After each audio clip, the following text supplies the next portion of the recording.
leaders from Russia and Iran are heading to Beijing tomorrow to discuss nuclear programs. What do you hope to get out of that? Well, maybe they're going to talk about non-nuclear programs. Maybe they're going to be talking about the de-escalation of nuclear weapons. Because, I was talking about that with President Putin very strongly.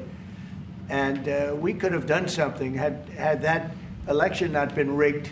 We would have had something. I think I would have made a deal with Putin on de-escalation, denuclearization, as they say. But we would have de-escalated nuclear weapons because the power of nuclear weapons is so great and so devastating. And right now, Russia and us have by far the most, but China will catch us within 5 years. China doesn't have, but they're in the process of building, and they build.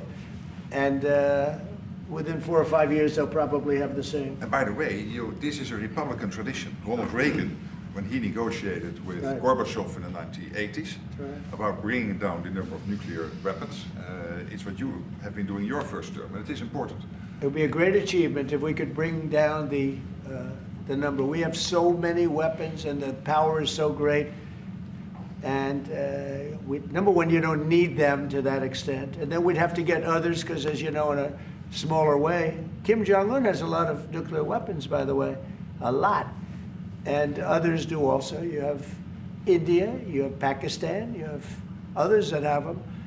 And we'd get them involved. But we started off with Russia and us. We have by far the most. And we were going to denuclearize. And that was going to happen. And then we were going to China. And I spoke to China. I spoke to President Xi about it. And he really liked the idea. He'd like not to spend trillions of dollars building weapons that hopefully he's never going to have to use. And because they are very expensive also. So that would have been great.